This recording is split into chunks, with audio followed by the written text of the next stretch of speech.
চুপ ছিলেন এতদিন, কিন্তু অবশেষে মুখ খুললেন দিতিপ্রিয়া রায়। একটা ছবি থেকে শুরু, তারপর মন্তব্য, গুজব এবং ব্যক্তিগত সীমালঙ্ঘনের অভিযোগ।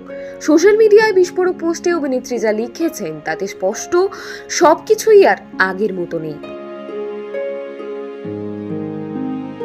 দিতিপ্রিয়ার অভিযোগ, প্রোডাকশনের দেওয়া একটি ছবি তার মতে ছিল ইনঅ্যাপ্রোপ্রিয়েট, সেটি তিনি পছন্দ করেননি। কিন্তু সেই ছবি পোস্ট করেন তার সহ অভিনেতা জিতু কমল, পরে তা মুছেও ফেলেন। কিন্তু বিতর্ক সেখানেই থেমে থাকেনি, অভিযোগ আরো গুরুতর। দিতিপ্রিয়ার কথায় তিনি সহ অভিনেতার সঙ্গে সরাসরি কোনো কথা না বললেও বিভিন্ন ইন্টারভিউতে তার নাম করে বলা হয়েছে নোংরা মন্তব্যে কষ্ট পেয়েছে দিতিপ্রিয়া, যা তিনি নাচক করেছেন। আরো চাঞ্চল্যকর দাবি করেছেন অভিনেত্রী দিতিপ্রিয়া রায়। তুমি কি প্রেগনেন্ট? এই প্রশ্ন করেছিলেন তার সহ অভিনেতা জিতু কমল। এআইতে বানানো এক চুম্বনের ছবি মাঝরাতে পাঠিয়ে লেখেন, বয়ফ্রেন্ডকে পাঠাও, এই রাতেই ব্রেকআপ হয়ে যাবে। দিতিপ্রিয়া জানিয়েছেন শুরুতে তিনি এসব মন্তব্যকে হালকাভাবে নিয়েছিলেন, কিন্তু যখন ব্যক্তিগত মেসেজে তার মাকেও টেনে আনা হয় তখন আর চুপ থাকেননি। তার স্পষ্ট বক্তব্য, আমি কখনো অন্যায়ের সঙ্গে আপোষ করিনি আর করবো না।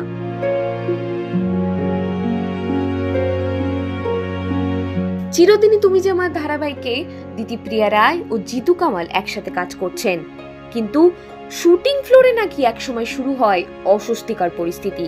দিতিপ্রিয়ার দাবি, প্রায় পুরো ইউনিটই জানে এই সব ঘটনা।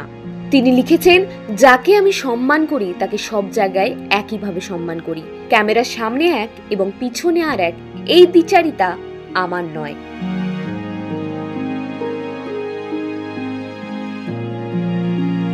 অন্যদিকে সহ অভিনেতা জিতু কমল এর আগেই বলেছিলেন, দিতিপ্রিয়ার সঙ্গে আমার কোনো ব্যক্তিগত সমস্যা নেই, ও খুব প্রতিভাবান, ওর বিরুদ্ধে কোনো ভুল ধারণা ছড়ানো ঠিক নয়। কিন্তু প্রশ্ন উঠছে, অভিনেত্রী যখন নিজের অভিজ্ঞতার কথা এত স্পষ্টভাবে জানাচ্ছেন, তখন সেই অভিযোগ কি শুধুই গুজব, নাকি এটা সেই বহু পুরনো বাস্তব চিত্র যেখানে একজন মেয়ে সবকিছু সহ্য করে কাজটা চালিয়ে যেতে চায়, কিন্তু একসময় বাধ্য হয় মুখ খুলতে। আজ দিতিপ্রিয়া মুখ খুলেছেন, কাল হয়তো আরো কেউ সাহস পাবে।